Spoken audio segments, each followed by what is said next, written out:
Okay, so hey everyone, and welcome back to another video on Abroad Unplugged. Today we are going to talk about Masters in Finance in United States. So I have pursued the same degree, and if you don't know about me, my name is Vaishali, and I came to US in 2020 to pursue my Masters in Finance from the University of Cincinnati. It's a detailed video that I've created on my channel. It's pinned here. You can check that out to know more about the course and how I got into the course.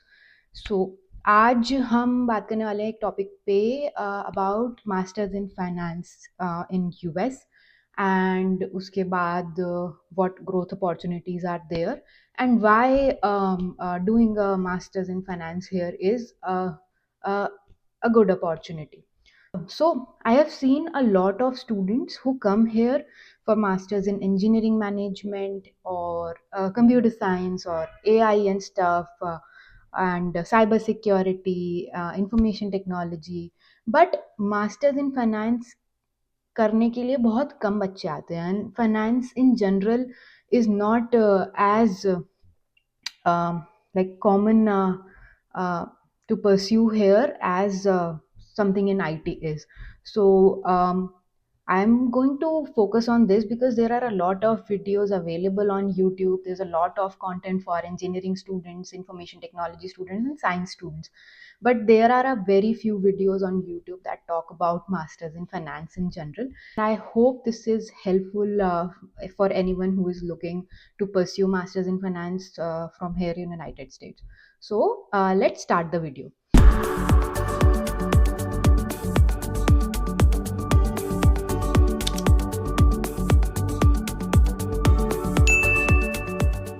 So first of all, I'm going to talk a little about the course itself. So Masters in Quantitative Finance is a STEM degree, and generally in most of the universities, it is a 2 semester course or a maximum 3 semester course, and it is STEM designated. So you get an work authorization for 3 years. So मेरी university में university of Cincinnati you need to complete 30 credits, minimum 30 credits, and maximum is like 37 to 38 credits that you can choose in order to graduate. And you also need to meet some other criteria too. So if you are not from finance background, then you need to choose some foundation courses जो university always tell you कि what foundation courses you need to choose. तो उसमें से I think दो या एक या दो फाउंडेशन कोर्सेज अकाउंटिंग में या फाइनेंस में लेने होते हैं इकोनॉमिक्स में, अगर फाइनेंस का बैकग्राउंड नहीं है तो. But if you are someone like me जिसका पहले से फाइनेंस में बैकग्राउंड था, तो मुझे वो फाउंडेशन कोर्सेज सिलेक्ट करने की ज़रूरत नहीं थी. सो उसके बाद आते हैं प्रोग्राम के कोर्सेज पे. In university of Cincinnati specifically 23 credit hours होते हैं कोर फाइनेंस में, 2 to 3 क्रेडिट आवर्स होते हैं फोकस एरिया कोर्सेज के, एंड 5 to 6 क्रेडिट आवर्स होते हैं इलेक्टिव क्रेडिट्स इन फाइनेंस के. उसमें रियल एस्टेट भी आता है या किसी और graduate business courses like business analytics या इंफॉर्मेशन टेक्नोलॉजी के आप थोड़े से इलेक्टिव्स ले सकते हो. And it is a mandatory requirement in US. Here generally हम कोर्स आवर्स को क्रेडिट आवर्स में गिनते हैं, एंड किसी कोर्स के क्रेडिट 3 आवर्स के होते हैं क्रेडिट आवर्स, और किसी कोर्स के 2 या 1 भी होते हैं. एंड जो मास्टर्स इन फाइनेंस के फोकस एरिया है उसके बारे में बात कर लेते हैं. So you learn about financial planning, corporate finance, investments, real estate and risk management. And इसके अलावा जो आपका सेकेंड सेमेस्टर होता है which is the spring semester, उसमें you need to complete a capstone which is a final project which you do with a group. And अब अगर requirement change हो गई हो तो मुझे पता नहीं, बट एट दैट टाइम जब 2021 में मैं कर रही थी, तो एक ग्रुप के साथ आपको एक प्रोजेक्ट करना होता है जिसमें आप एक इन्वेस्टमेंट पिच देते हो. सो आपको एक कंपनी असाइन होती है एंड उसके बारे में you create an investment pitch with your group, and it's a full semester course. जिसमें आप अपनी ग्रुप के साथ मीटिंग्स करते हो एंड डिस्कस करते हो एंड प्रोजेक्ट्स के प्रेजेंटेशंस बनाते हो, लिटरली पिच बुक बनती है एंड पूरा how you came to a recommendation of buy and और सेल, उसके ऊपर आपको रिकमेंडेशन देनी होती है एंड वो एनुअल कैपस्टोन रिक्वायरमेंट होती है, without that you can not graduate. इसके अलावा यूसी में एंड अदर यूनिवर्सिटीज़ में भी एक स्टूडेंट इन्वेस्टमेंट फंड होता है, एंडाउमेंट फंड, जिसमें you can participate. I did, and it gives you a lot of opportunities to literally learn how to give an investment pitch. उसमें difference ये होता है आपके प्रोजेक्ट कैपस्टोन और एंडाउमेंट में, because you are literally on a trading floor. So universities में generally UC में तो एक पूरा ट्रेडिंग लैब था, investment lab, in which you can log in to Bloomberg, you can do your research. इसमें मुझे लगता है कि it's a very good opportunity for your resume as well, because you have practically worked on a project in which you have given an investment pitch, and you learn about a lot of things when you do research on your project. Okay, अब बात करते हैं the courses I टुक। तो मैंने foundation courses की तो मेरे को ज़रूरत थी नहीं, वो मेरे लिए वेव ऑफ था, because I am already in from a finance background. Core courses में I've studied about econometrics in finance. I've studied about financial planning, financial investments, and fixed income, options and futures, statistical computing, equity analysis, portfolio management, risk management, advanced capital budgeting, and real estate. ये तो थे मेरे finance के जो core courses थे। उसके अलावा जो मैंने इलेक्टिव्स लिए थे, मैंने लिए थे बिजनेस एनालिटिक्स कोर्सेज के, एंड उसमें मैंने लिया था data analysis and data visualisation. ये मेरे लिए नया था, because being a CFA charter holder I was already aware about the core finance topics, and जब मैंने मास्टर शुरू करी थी मैं ऑलरेडी मेरा सीएफए पूरा कंप्लीट हो चुका था। So that in a way helped me, because मेरे लिए एक रिफ्रेशर था वो। एंड जो चीज़ मेरे लिए नई थी वो थी बिजनेस एनालिटिक्स के कोर्सेज। एंड यहाँ से मास्टर्स करने में एक सबसे अच्छी बात ये होती है कि you can take the courses from other graduate programs as well. So एक बहुत अच्छी चीज़ होती है, बिकॉज फाइनेंस में भी आजकल even in C F A programme nowadays they are incorporating Python and SQL and fintech courses बहुत सारे हो रहे हैं। And in order to stay in this competitiveness, you need to have a knowledge। अगर basic knowledge भी है तो it's really advantages. तो अगर यूनिवर्सिटी में ऐसे कोर्सेज हैं, अगर आपके कोर्सेज में नहीं हैं, तो आप और भी ग्रेजुएट कोर्सेज के इलेक्टिव्स ले सकते हो, लाइक आई डिड। तो डेटा एनालिसिस में मैंने sequel and Python, and even हमारे कोर्स में भी एक स्पेशल टॉपिक्स इन फाइनेंस करके एक कोर्स है that I took, and I learn Python and language R in that. मैंने लिटरली कभी भी पाइथन एंड आर यूज़ नहीं करी थी, but in my graduate programme I learned it. And basic आप कॉर्सरा के कोर्सेज करो और थोड़ी बहुत यूट्यूब वीडियोस देखोगे तो आपको समझ में आ जाएगा। एंड बेसिक लेवल पे मैंने मोंटी कार्लो सिमुलेशन प्रोजेक्ट भी बनाया था, एंड काफ़ी इंटरेस्टिंग होता है अगर आप थोड़ा बेसिक भी अंडरस्टैंड कर लो तो। एंड उसके अलावा मैंने data analysis and data visualisation लिया था, जिसमें आई ऑल्सो लर्न टैबलो। तो डेटा विजुअलाइजेशन के प्रोजेक्ट्स टैबलो पे बहुत अच्छे से लाइक प्रेजेंट कर सकते हो आप। तो बहुत कुछ है, एंडलेस है यहाँ पे लर्निंग। उसके अलावा I also participated in the student manage portfolio which is the Johnson investment council fund. UC का specific Johnson investment council fund है, एंड मैंडेटरी नहीं है पार्टिसिपेट करना, बट आपकी चॉइस है। जितनी भी आप अपॉर्चुनिटीज़ अपने सीवी पर डाल सको ना, उतना अच्छा होता है, एंड लर्निंग के लिए भी अच्छा होता है। तो आई was a part of that.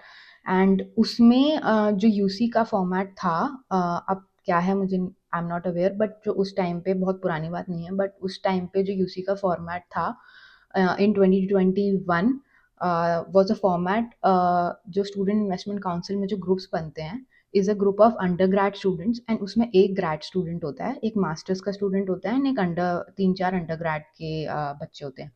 तो उसमें you form a group with them, you work on an investment pitch with other students.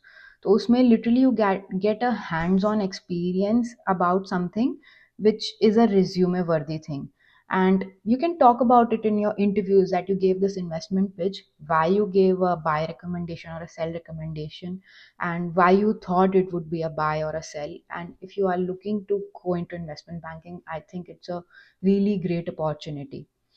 उसके अलावा जैसे हमने स्टूडेंट इन्वेस्टमेंट काउंसिल में we gave a strong buy on Nvidia. Nvidia was a company जिसके ऊपर हमें पिच बनानी थी, and we gave a strong buy. And at the end of the pitch, literally जो स्टूडेंट इन्वेस्टमेंट फंड होता है, जैसे 1 मिलियन का फंड है फॉर एग्जाम्पल, वो उसमें वो हर साल जो भी पिच जाती है, अगर आप स्ट्रॉन्ग बाय देते हो, they literally buy in real dollars उस पोर्टफोलियो के अंदर। तो आई थिंक उसमें काफ़ी सारे फाइनेंशियल स्पीकर्स और लाइक रिनाउंड इन्वेस्टमेंट प्रोफेशनल्स भी आते हैं अब, and they give speeches about various things in finance and which are like currently going. So I think it's a great opportunity.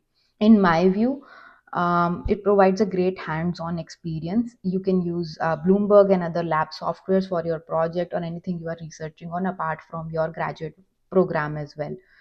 And अगर and इसके बाद हम अगर एक्सपीरियंस की बात करते हैं, इन जनरल मेरा एक्सपीरियंस जो था, like it's not very competitive.